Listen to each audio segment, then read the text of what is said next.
안녕하십니까, 이종훈 세무사입니다. 상속주택이 세법 여러 곳에서 나타나고 있는데요. 각 세법별로 미묘하게 차이가 있습니다.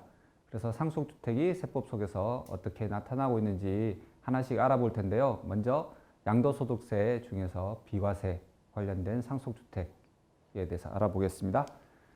상속을 받으면요, 본의 아니게 주택이 하나 더 생기게 되는 셈이죠.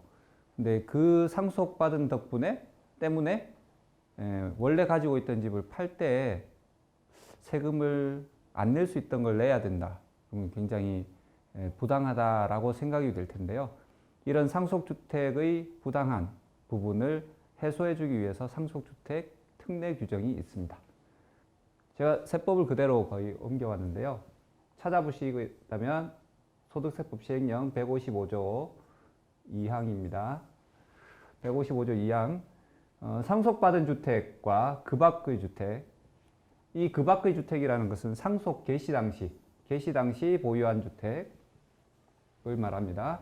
그 밖의 주택을 보유하고 있다가 일반 주택을 양도하는 경우 국내에 한 개의 주택만 보유하고 있는 걸로 봐서, 원래는 두 개 주택이죠. 두 개 주택인데도 불구하고 한 개 주택만 보유하고 있는 걸로 보아. 즉, 이 상속주택은 없는 것으로 보고 그냥 일반 주택 하나만 있는 걸로 봐서 비과세 해주겠다라고 하는 거죠. 물론 비과세의 요건은 다 갖추었다는 전제하에서 판단을 해야 되겠죠. 그런데 이 상속주택 특례가 방금 말씀드린 것처럼 상속 개시 당시 이미 보유하고 있던 주택을 팔 때 적용되는 건데요. 그래서 예를 들면 상속 개시가 5월이고 나중에 상속 개시가 있고 난 다음에 10월에 일반 주택을 취득했다. 근데 이 일반 주택을 매도했다. 그러면 이것은 과세가 되는 겁니다.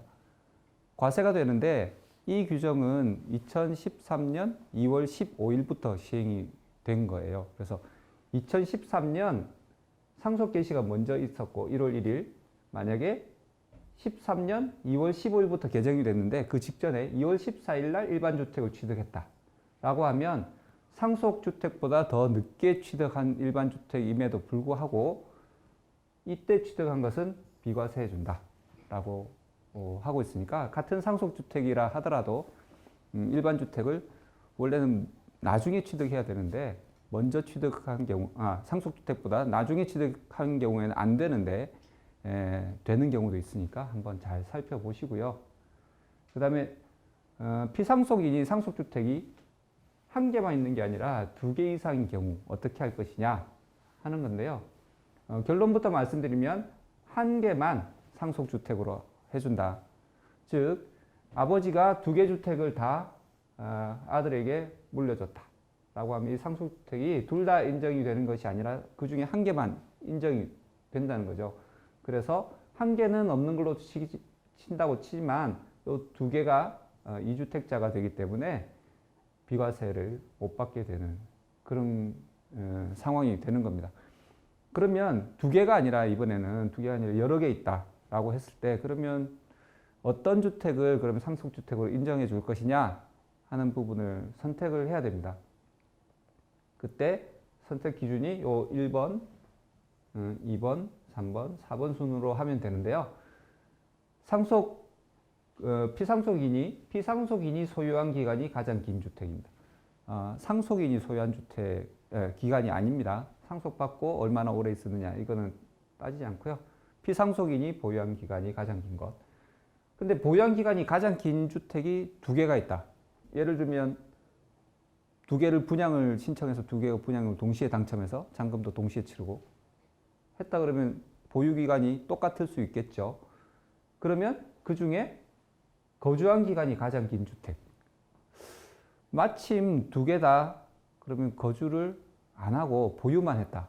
그럼 거주한 기간이 없잖아요. 그러니까 만약에 가장 보유한 기간이 똑같다. 한 주택이 1년 살고 그 다음 주택이 또 1년 살았다. 그러면 상속 개시 당시 돌아가실 때 거주하고 있던 주택. 근데 상속주택 두 개 다 하나도 거주를 안 했다. 둘 다 거주를 안 했다. 그러면 1번, 2번, 3번에도 해당이 안 되겠죠. 그러면 기준시가가 가장 높은 주택. 아까 말씀드린 것처럼 분양을 받아서 똑같은 평형에 똑같은 층에 마침 당첨이 됐다. 기준시가도 똑같다. 그러면 상속인이 선택하는 주택을 한 개만 상속주택 특례로 인정해주고 있습니다. 그래서 예를 들면 아버지가 2개 주택인데 하나만 상속주택으로 인정된다고 했죠. 이것을 아들과 딸이 동시에 상속받았다고 합시다. 아들은 상속주택을 상속받고 딸은 상속주택 특례주택이 아닌 주택을 상속받고 각각 이전에 보유하고 있던 일반 주택을 매도했을 때 아들은 비과세 받지만 딸은 비과세를 받지 못한다. 그래서 내가 상속받은 주택이 과연 상속주택 특례를 받을 수 있는 주택인지를 잘 확인하셔야 됩니다. 또 한 가지는요. 상속받을 때 내가 피상속인, 그러니까 돌아가신 부모님과 같은 집에 살고 있었느냐가 되게 중요한데요. 보시면 아버지가 아들과 같이 살고 있는데 1주택자였습니다. 아들은 무주택자. 그러다가 아들 명의로 집을 한 채 장만을 했습니다. 그렇게 되면 1세대 2주택이 되죠. 한 세대원의 주택이 2개가 있습니다. 이 상태에서 돌아가시는 거죠. 아버지 집이 상속 개시돼서 아들한테 2개가 다 생겼습니다. 이 상속 개시되기 전에 이미 집을 보유하고 있던 상황이었죠. 이 일반 주택을 매도를 할 때 과세를 합니다. 비과세 하지 않습니다. 왜 그럴까요? 왜 그러냐? 이 아들 입장에서 보면 상속 개시 전에도 이미 1세대 2주택, 상속 개시되고 난 다음에도 2주택 짜인데 2주택자가 1주택을 매도했다고 해서 비과세 해주면 불합리한 결과가 될 것입니다. 그래서 동일 세대원인 경우에는 상속받았다 하더라도 상속주택 특례가 인정이 되지 않습니다. 그런데 이번엔 동일 세대원이긴 한데 원래 따로 살다가 따로 1주택을 가지고 살다가 부모님이 연로하셔서 합가를 했습니다. 모시고 살기 위해서. 합가를 하게 되면 1세대 2주택이 되죠. 드디어 아버님이 연로하셔서 돌아가셨습니다. 그래서 상속을 받았습니다. 아들이 2주택자가 되죠. 이 상황에서 일반 주택을 매도를 하면 비과세를 합니다. 원래부터 1주택을 갖고 있던 상황에서 합가하면서 2주택이 된 것이지 합가되어 있는 상황에서 2주택이 된 게 아니거든요. 그래서 이 1주택, 원래부터 보유하고 있던 이 1주택을 비과세 받을 수 있도록 조치를 해준 겁니다. 부모님을 모시기 위해서 효를 실천하기 위해서 합가했는데 비과세를 안 해준다. 조금 안 맞다라고 봐지죠. 그래서 비과세라는 것은 합당한 조치라고 봐지는데 그러면 돌아가시고 나서 얼마 있다가 팔아야 비과세를 해주느냐. 지금은 상속주택 특례를 말씀드리고 있지만 동거봉양 합가 특례가 있습니다. 동거봉양 합가 특례는 이렇게 합가한 지 10년 안에 일반 아들 집을 팔 때 비과세 해주죠. 10년 안에 팔아야 됩니다. 그런데 이렇게 동거봉양 합가로 인해서 상속받은 집 상황에서 2주택 된 때 이렇게 일반 주택을 팔 때는 기한 제한이 없습니다. 기한 제한이 없이 비과세 받을 수 있는 기회가 생깁니다. 또 한 가지는 이게 18년도 개정세법에서 새로 생긴 건데요. 사람들이 부모님이 2주택 있는데 돌아가시기 전에 1주택인 상태로 돌아가시면 상속주택 특례를 받을 수가 있잖아요. 그래서 돌아가시기 직전에 아들한테, 집이 없는 아들한테 증여를 해서 1주택을 만들어 줍니다. 따로. 그러고 나서 돌아가셔서 이렇게 상속을 딱 받으면 2주택이 되겠죠. 2주택이 되고 2주택은 원래부터 갖고 있던 일반 주택이었잖아요. 그래서 원래 있던 집을 팔면 비과세 돼 왔는데 이게 18년도 개정이 되면서 돌아가시기 직전에 과세 회피 차원에서 이렇게 증여하는 것을 막기 위해서 2년 이내 2년 이내 증여한 경우에는 2년 이내 증여한 경우에는 이 일반 주택을 팔 때 과세하도록 장치를 새로 만들었죠. 그래서 이것도 주의하셔야 되고요. 다음에는 상속을 딱 한 명만 받으라는 법은 없잖아요. 그래서 2명 이상이 공동 상속 받을 때 그럼 이게 과연 누구의 집으로 카운트를 해야 되느냐 하는 문제가 있습니다.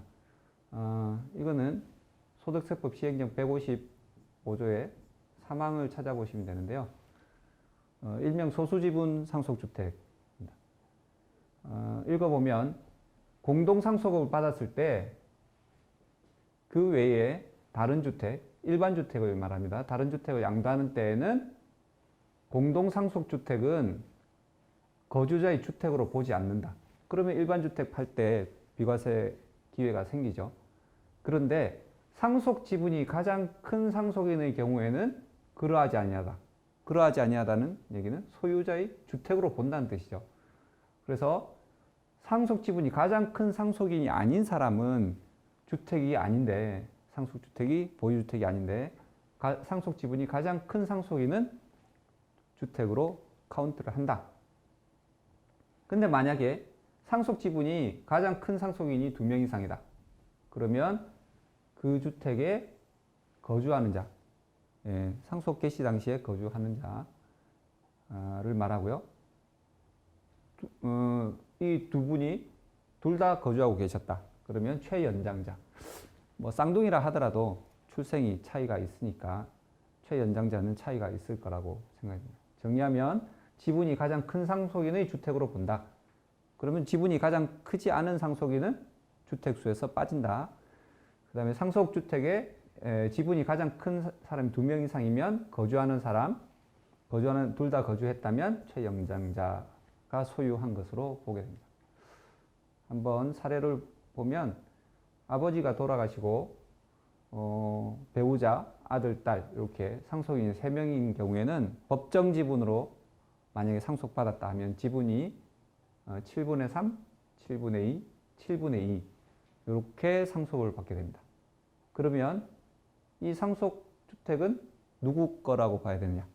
당연히 지분이 제일 큰 배우자분의 주택에 해당이 되고 아들과 딸은 주택수에서 빠지게 됩니다. 그래서 이렇게 상속받은 다음에 일반 주택을 뒤늦게 취득했다고 합시다. 뒤늦게. 그러면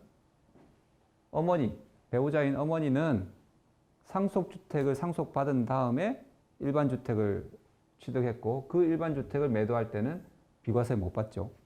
과세입니다. 그런데 아들은 이 주택은 보유주택으로 보지 않기 때문에 소수지분 상속주택은 보유주택으로 보지 않기 때문에 없는 겁니다. 그래서 늦게 취득한 일반 주택이라 하더라도 비과세 받을 수 있습니다. 뭐 딸도 마찬가지죠. 그런데 배우자가 당연히 지분이 높은데 만약에 어떻게 하다가 3분의 1씩 협의 분할해서 똑같이 상속을 받았다 라고 하더라도 통상 배우자는 같이 거주하셨겠죠. 그래서 2순위 지분이 똑같다 하더라도 거주했던 사람의 주택으로 보기 때문에 여전히 과세될 것입니다. 그래서 만약에 배우자가 그 과세를 피하기 위해서는 지분율을 반대로 낮춰야 되겠죠. 오히려 낮춰야 됩니다. 이 아들, 딸도 같이 살고 있었다. 지분도 똑같고 거주도 똑같이 하고 있었다. 그러면 당연히 최연장자로서 주택수의 카운트가 됩니다.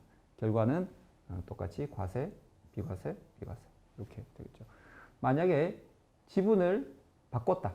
지분을 바꿨다라고 하죠.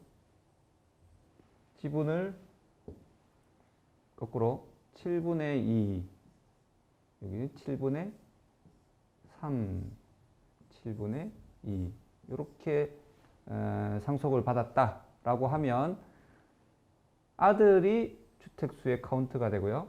어머니는 카운트가 되지 않습니다. 그래서 비과세, 과세, 비과세 이렇게 되겠죠. 이때는 같이 살고 있어도 지분율이 우선하기 때문에 지분율 가지고 주택 누가 소유하고 있는지를 판단하게 되니까 우선 지분율이 같을 경우에는 같이 살고 있는 사람, 둘 이상이 같이 살고 있을 경우에는 최연장자로 주택을 보유하고 있는 것으로 그렇게 카운트가 되고 그 사람이 아닌 사람은 아예 보유하고 있지 않은 걸로 그렇게 이해하시면 될 것 같습니다. 오늘은 공동상속주택 소수지분자에 대한 상속주택 특례를 살펴봤는데요. 지금 보신 것처럼 상속주택을 누가 상속받느냐에 따라서 세금 효과가 굉장히 달라집니다. 그래서 상속주택이 여러 개 있고 또는 상속인이 여러 명일 경우에 어떤 주택을 누가 상속받는지 반드시 상담을 통해서 세금 효과를 결정을 해가지고 상속을 협의 분할을 하시는 것이 굉장히 중요하다고 하겠습니다. 지금까지 상속주택이 양도소득세 비과세에서 나타나는 모습에 대해서 살펴봤는데요. 다음 시간은 다른 세법, 다른 부분에 나타나는 부분을 살펴보도록 하겠습니다. 지금까지 이종훈 세무사였습니다. 감사합니다.